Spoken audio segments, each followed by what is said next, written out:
अभिवादन स्वीकार कीजिए ब्रजेश मिश्रा का और आप देखना शुरू कर चुके हैं द डिबेट। बहन भाइयों, बिहार का चुनाव इस मायने में बहुत दिलचस्प है क्योंकि बम्पर वोटिंग के दौरान आपने एक बात और महसूस की होगी जिस पर कि एक चर्चा होनी ही चाहिए। उत्तर प्रदेश ने बिहार की राजनीति में कमाल कर रखा है और उत्तर प्रदेश के दो सबसे ताकतवर नेताओं के जबरदस्त डिमांड बिहार के भीतर है। उत्तर प्रदेश के मुख्यमंत्री योगी आदित्यनाथ, जिनकी सभाओं की जबरदस्त डिमांड बिहार में एनडीए के प्रत्याशियों के बीच है सर्वाधिक, और वो भी उन जगहों पर जो राष्ट्रीय जनता दल के गढ़ हैं।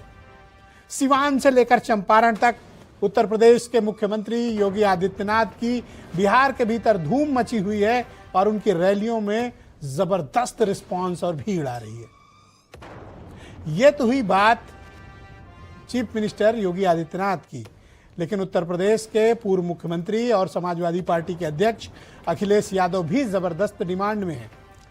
जितनी बड़ी बड़ी सभाएं अखिलेश यादव उत्तर प्रदेश में करते हैं, उतनी ही बड़ी तादाद में उनकी सभाएं और उतनी ही भीड़ के साथ बिहार के भीतर हो रही। अगर तेजस्वी यादव के बाद सबसे ज्यादा किसी की रैली में भीड़ आ रही है तो अखिलेश यादव में आ रही है अपोजिशन में, बाकी नेताओं की तुलना में। तो उत्तर प्रदेश में बीजेपी की तरफ से मोर्चा संभाल रखा है योगी आदित्यनाथ ने, और तेजस्वी यादव के सेनापति के तौर पर सामने से मुकाबला कर रहे हैं अखिलेश यादव।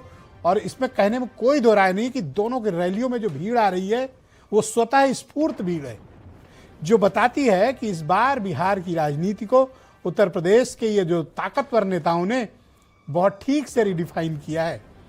तो क्या कारण है कि योगी और अखिलेश को इतना जबरदस्त रिस्पांस बिहार में मिल रहा है? आज इसके कारणों की हम समीक्षा करेंगे, जानेंगे, समझेंगे, और इस बात को भी कि 24 घंटे से ज्यादा का वक्त बीत गया है।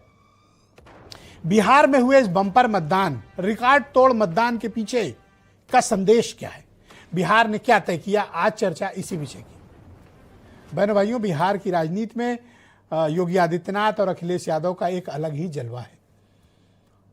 पहले बात कर लेते हैं योगी जी की। उनकी सभाओं में आने वाली भीड़, राजनीतिक सहमत या सहमत से इतर, अगर आप उनकी रैलियों में आने वाली भीड़ देखें और उनको मिलने वाला रिस्पांस देखें तो वो जबरदस्त है। एनडीए के मोदी जी के अलावा, अमित शाह के अलावा शायद ही किसी नेता को इतने जलवेदार भीड़ बिहार के भीतर मिल रही हो। एक किसी दूसरे राज्य के मुख्यमंत्री को ऐसा रिस्पांस मिलना बहनों भाइयों किसी के लिए भी एक राजनीतिक तौर पर बड़ी उपलब्धि होती है कि दूसरे राज्य के मुख्यमंत्री को एक राज्य में जो खुद पॉलिटिकल स्टेट हो वहां पर इतना रिस्पांस योगी जी को मिलना, ये बताता है कि राजनीति में बीजेपी की विचारधारा की राजनीति में वो फ्रंट फुट पर खड़े हुए हैं। और जिस तरह का, चाहे आप सीवान से लेकर चंपारण तक का एरिया देखें, मुख्यमंत्री योगी आदित्यनाथ की जबरदस्त डिमांड है। और डिमांड उनके भाषणों, उनकी शैली, उनकी प्रेजेंस को लेकर है, उनके ऑरे को लेकर है, उनकी विचारधारा को लेकर है और उनकी स्पष्टवादिता वाली बातों को लेकर है। यही कारण है कि प्रतिदिन उनकी कम से कम 3-3 सभाएं लग रही थी।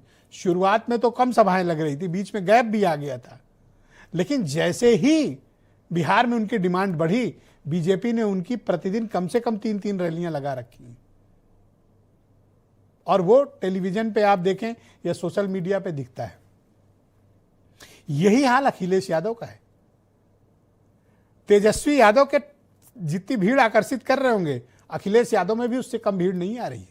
आ रही, जबरदस्त आ रही है।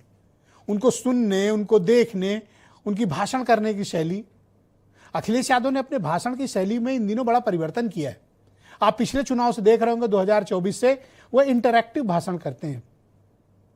वो एक तरफा मोनोलॉग नहीं है उनका, वो इंटरैक्ट करते हैं, क्वेश्चन देते हैं, फिर जनता के बीच से उसका रिस्पांस लेते हैं, फिर एक सवाल उछालते हैं, फिर रिस्पांस लेते हैं। तो इन दोनों नेताओं ने उत्तर प्रदेश के जबरदस्त बिहार की राजनीति में भूचाल मचा दिया है और इन दोनों की बड़ी डिमांड है। जरा दोनों के स्टेटमेंट सुन लें आप, और फिर आज की डिबेट को हम आगे बढ़ाएंगे और उन दृश्यों को भी दिखाएंगे कि इनके दोनों की सभाओं में किस कदर जनता उमड़ रही है, वो भी बिहार की। आपने गांधी जी के 3 बंदरों के बारे में सुना होगा, लेकिन आज इंडी गठबंधन के 3 और बंदर आ गए। ये 3 बंदर पप्पू, टप्पू और अप्पू के नाम पर। ये लोग क्या करते थे, लालटेन दिखाते थे और उसको चुपचाप बंद करके फिर रात को डकैती डालते थे। यही तो होता था बिहार के अंदर। आरजेडी, एसपी, ये सभी दल बांटने का कार्य कर रहे हैं और जब भी बटे थे तो कटे थे। उत्तर प्रदेश का बुलडोजर थमने वाला नहीं है। अब तो बिहार भी माफिया के खिलाफ यही कार्रवाई करेगा। एक विश्व गुरु हैं अपने देश में, विश्व गुरु आजकल बिहार में आ रहे हैं गुरुजी बनकर के।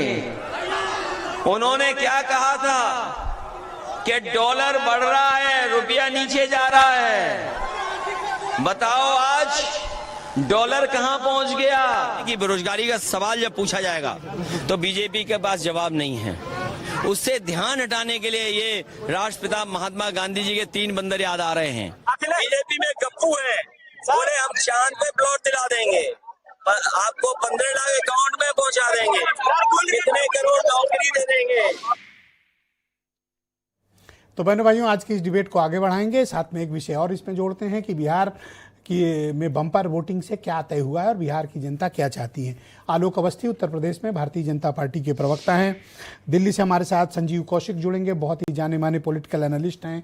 राजपाल कश्यप समाजवादी पार्टी के प्रवक्ता, सुरेंद्र राजपूत कांग्रेस कमेटी के प्रवक्ता हैं और अरविंद पाल जाने माने इलेक्शन एनालिस्ट हैं, हमारे साथ इस कार्यक्रम का हिस्सा हैं। और वीरेंद्र सिंह जी हमारे स्टेट हेड। आप सभी का स्वागत और धन्यवाद इस कार्यक्रम में मेरे साथ